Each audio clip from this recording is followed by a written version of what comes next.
I'm Sam Roberts of the New York Times, and welcome to the New York Times Close Up. On this program, we feature leading newsmakers and the New York Times journalists who cover them. This week, the incomparable New Yorker storyteller Calvin Trillin. He joins us to talk about his new book, The Lede, Dispatches from a Life in the Press. But first, timing a criminal trial with an election campaign.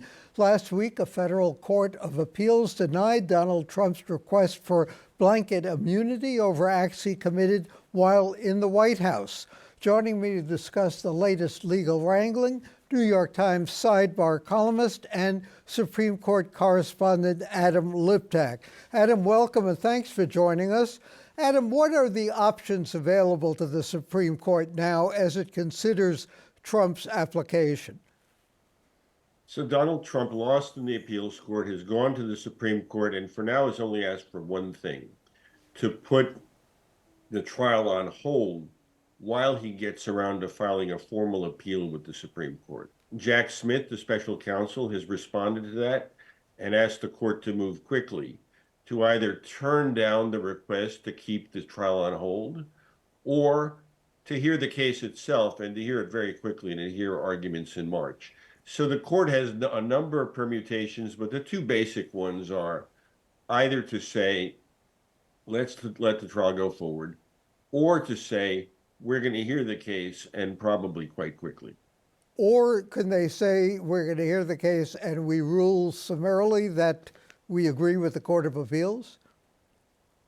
That's a theoretical option, not particularly likely. Another theoretical option is for them to say, we turn down the case, we won't hear it at all, we'll let the appeals court judgment stay in place.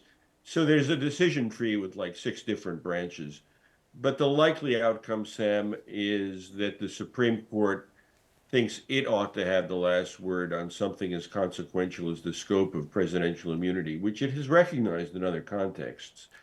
And that, as with a different Trump case from Colorado about his eligibility to be on the ballot at all, it'll set it down for expedited proceedings. But who knows? We'll find out in the next few days. Adam, I guess what's really important here in terms of the election, the campaign, is whether or not the court immediately will delay the trial, however it ultimately rules. Is that accurate? Because presumably Trump would like to delay the trial until after the election. That has been Trump's strategy in this case and in all cases: delay, delay, delay.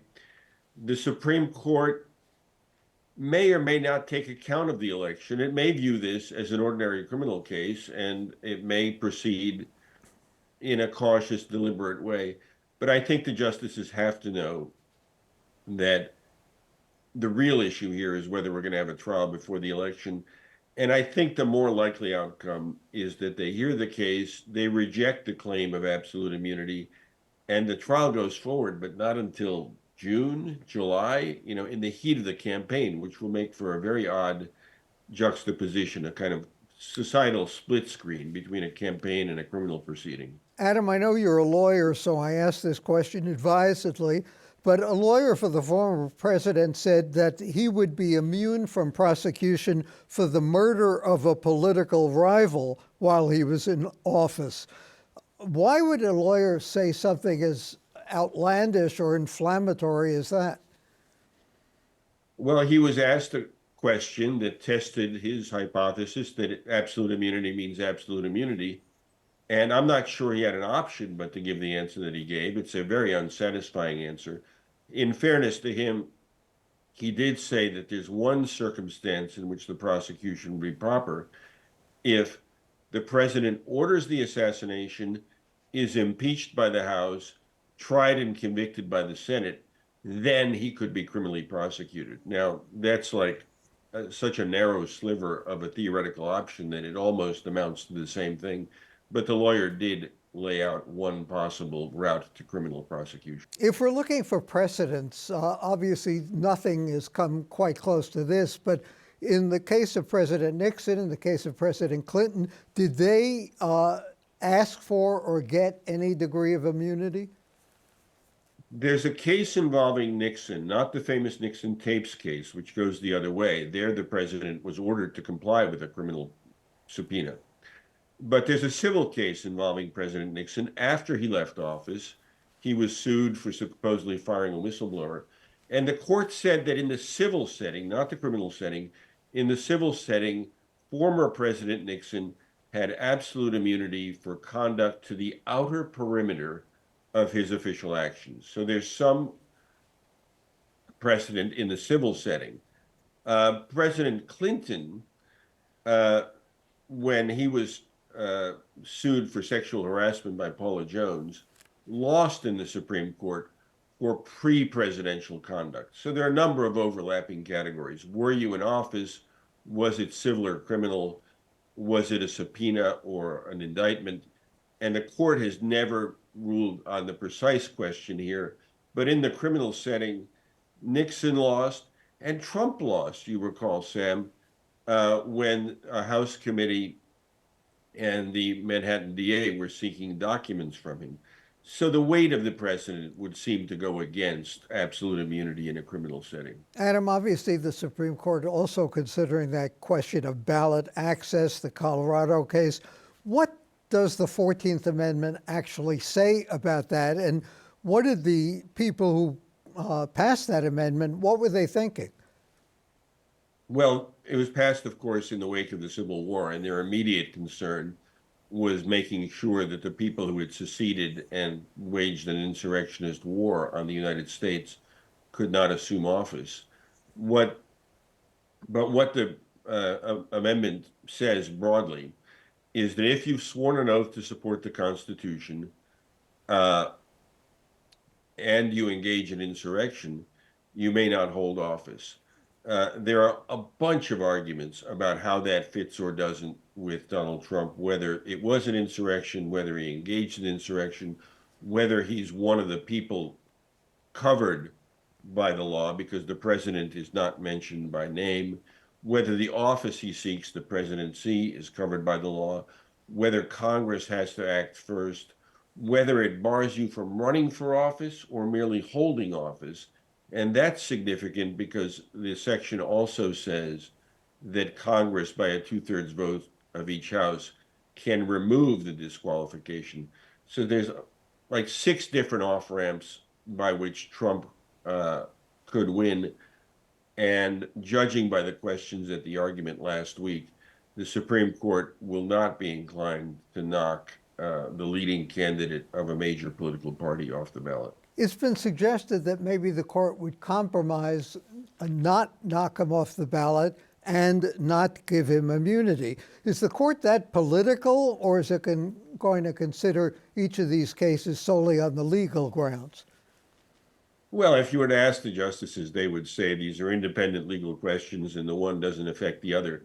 But they will not be unhappy if it turns out that they will look even-handed and apolitical by handing Trump a big victory and a big loss. And this is a time when the Supreme Court could use a little bit more credibility, I guess. This would be a good look for the court to Adam Liptak, be apolitical, nonpartisan, even-handed. Adam Liptak, correspondent for the New York Times. Thank you so much for joining us. And coming up next, American humorist Calvin Trillin on his career in journalism and his new book.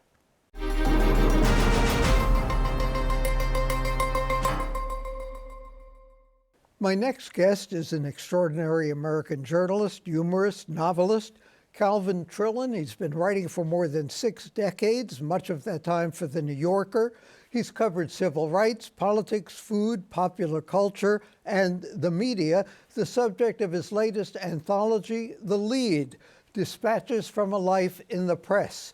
He writes with his signature insight, sagacity, and facetious humor, and from the experience he shares with us in this latest book. Bud, thank you for joining us, and best of luck with this book. You talk about reporting, and you say that when you were raising your family, raising your daughters, you were viewed by them as a trained reporter. Now you sort of feel replaced by Google. They don't need you anymore. They could just look up anything on the web. Does that make reporters sort of superfluous, redundant? Well, the difference is that my daughters, when they were growing up, didn't publish a newspaper or something like that. But I still, it is amazing to watch 4 people at a dinner at a restaurant, and 3 of them are talking on their phones or finding out something. And we forget how easy it is now to find out something. Who was that we saw in the movie? You don't have to leave the table. You just pull out the little phone. I know when I'm writing, I almost feel guilty because it's so much easier to accumulate or to get information, to conduct research. You know, when I started out, I'm sure when you did too, it was a lot more difficult. I mean, there were certain things you just couldn't find without going out either to the library or going out in person and getting them. Is it almost too easy now? Well, in a way, there's something very comforting about it, knowing you can. I remember I think it's in the book, a piece on a press baron in Canada, and I was writing about prime ministers of Canada, and Mackenzie King was noted for communicating with his deceased mother through his dog. And That must have been reassuring to the voters. yeah, he somehow got elected a lot. And I thought, well, you know, they teach you in writing courses individualized by specific detail. So I really wanted to know what kind of dog. It turned out to be an Irish terrier named Sparky, something like that. But it was instantly there. I would have had to go to the Jefferson Market Library in the basement and look, and then when you think about it, what book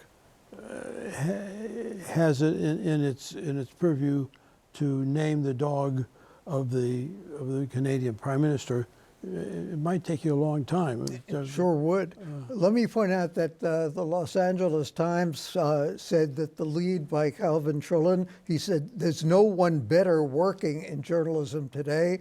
And Dwight Garner in the New York Times said the book is buoyant and crunchy from end to end. Crunchy, I guess, is a good thing. I think it is, at least. You said that although a reporter is no longer thought of as a coarse man who wears a shiny suit, probably keeps a bottle of cheap bourbon in the bottom drawer of his desk, it still isn't clear where he fits into polite society. How would you describe a reporter today? Very different, I guess, from when you or when I started out. Well, I remember doing a collection of travel pieces, and one reviewer said, of course, these places are available only to people like the author of the upper middle class. So I called my sister in Kansas City and I said, we finally made it. But in general, it's, when you think about what reporters do, they're often asked to leave places. They sort of shove their little recorders in front of your face. It's not a job. I remember when a college friend of mine who had a lot of graduate school education and everything was working in Washington for. I think Dow Jones had a weekly paper at one point where they were, and I was talking to him about it, and he said he sometimes wonders whether this is a job for a college graduate. Well, or a grown-up, for that matter. Or a grown-up, that's right. This is after waiting for some meeting in Washington to end so that you can be lied to by somebody who knows that you're being lied to, and you know. And knows that you know. You know that you're being lied to, right. But there was a time not all that long ago where there were trusting figures out there, figures we trusted: Walter Cronkite, Huntley and Brinkley, James Reston, Murray Kempton, Walter Lippmann. Maybe we should or should not have trusted them, but we did. And now there aren't those institutional figures anymore, at least that I can think of, and we are bombarded with things that pretend to be facts, things that seem to be information, things that we are told are fake news. How do we muddle through all of that? How does the public, how do readers decide what's true or not anymore? Or were we too accepting before? Well, we might have been too accepting before. A lot of the trusted figures wrote things that got us into wars we shouldn't have been shouldn't be fighting, for instance. So I think in some ways you sort of have to pick your horse and ride it. Otherwise, who knows whether it's true. And there's certainly no sort of Walter Cronkite figure. I remember when Walter Cronkite turned against the war and announced it. It was a momentous thing. I don't think we have those kind of figures anymore. Why? Is it because the medium has gotten so diffuse that everyone has a voice now with the internet, with cable TV, with the web, or those figures just don't command the same kind of gravitas anymore? I think you hit something when you say because the business has become more diffuse. You can read the column on the left-hand side and on the column on the right-hand side on the same subject, and they have no.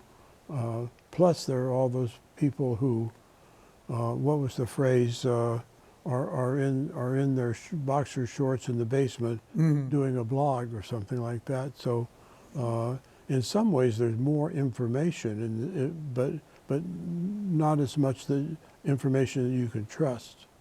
When you started out, you said one of the reasons you were so intrigued by journalism was because you were so excited about what you were covering, which was initially the civil rights movement. What was so gripping about that? Was it a sense that you were really covering history?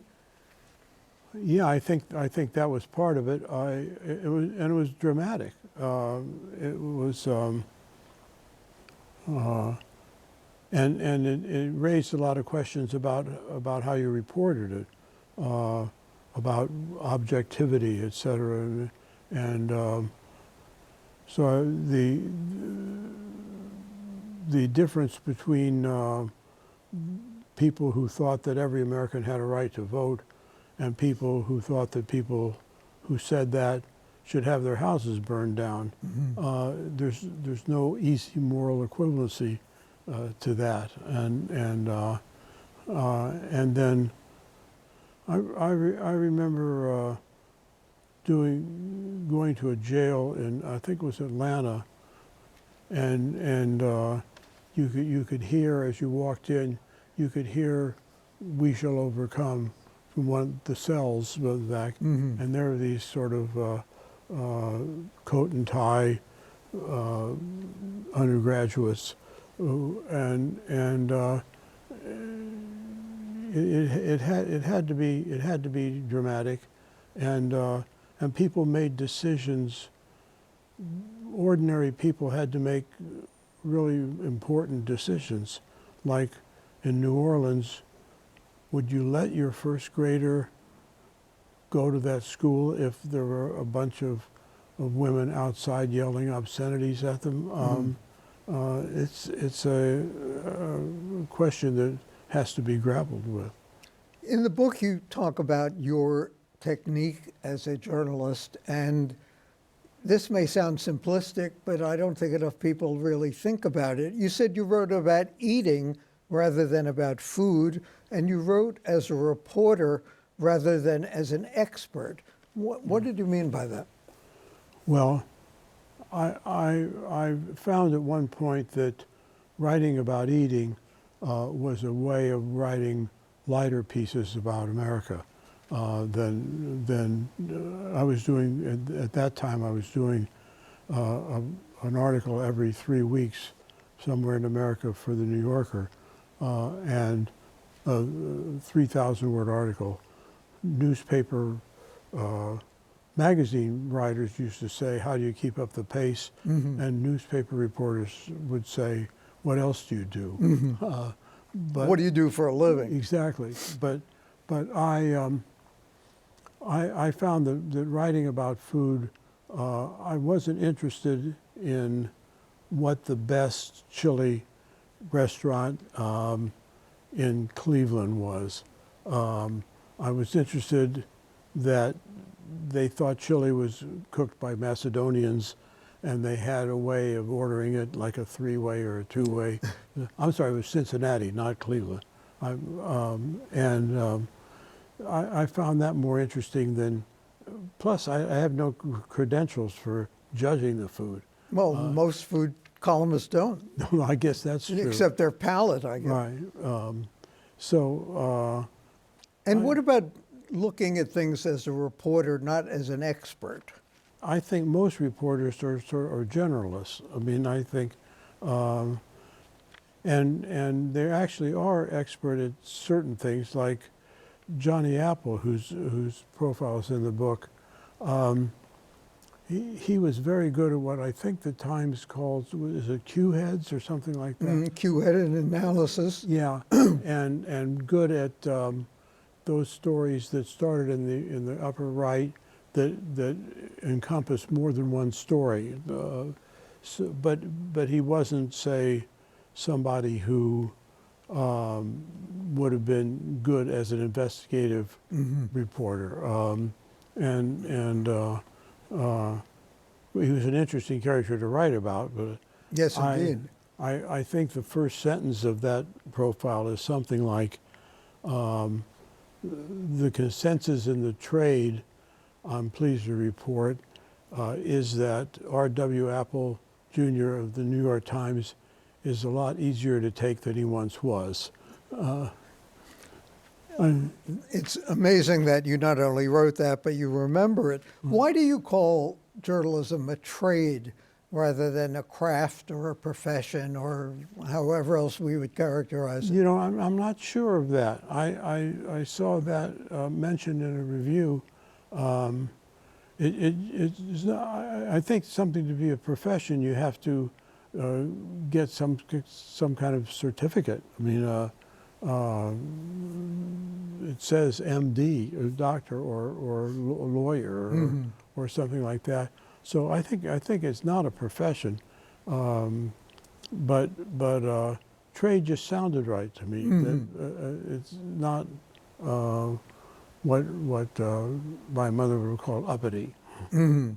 Something you can respect and be proud of, but Right. but not be pretentious about. That's right. Somebody wrote, I think it was John Gregory Dunn, that it was like laying pipe every day. That you, it was like blue collar work, except you were at a typewriter. Anything you would have done differently in all these years, as a writer, as a journalist? I can't think of anything specific. I think I could have jumped on stories faster, and I think I really quit doing that every 3-week series. I did that for 15 years, and then I found myself looking for the easier stories, and plus, if you do a piece every 3 weeks for 15 years, you've done a lot of pieces. You think something comes along and says, the librarian was fired. I've done a librarian fired story. So those piled up, and so I turned to longer pieces. It really is grueling even for magazine writing. Bud Trillin, thank you for joining us, and congratulations on your latest very engrossing book, The Lead: Dispatches from a Life in the Press. And coming up next, I'll have some personal thoughts on a license to cheat.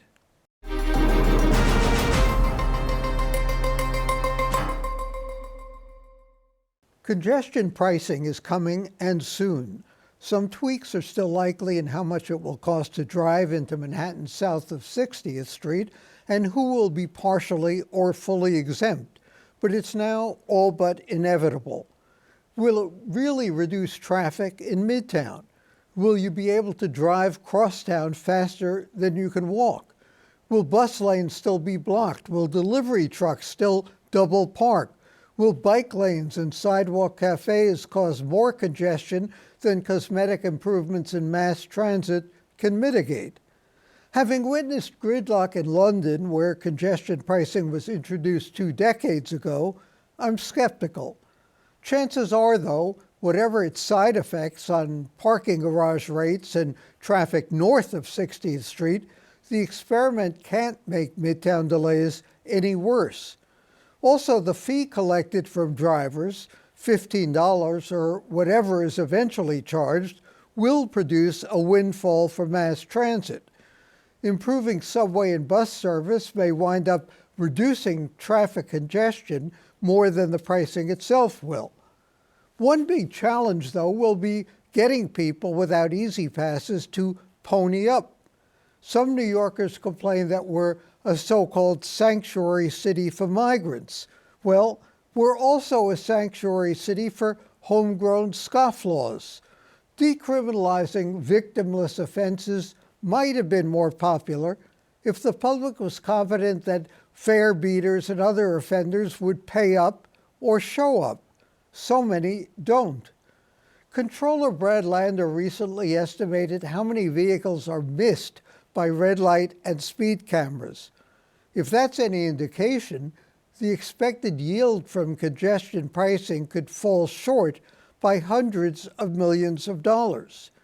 In the first 6 months of last year, Lander's office added up the number of cases where the camera was stymied because of missing licenses, temporary ones, and obstructions, including cases where drivers deliberately painted or taped over one or more numbers or letters on their plates to prevent them from being identified.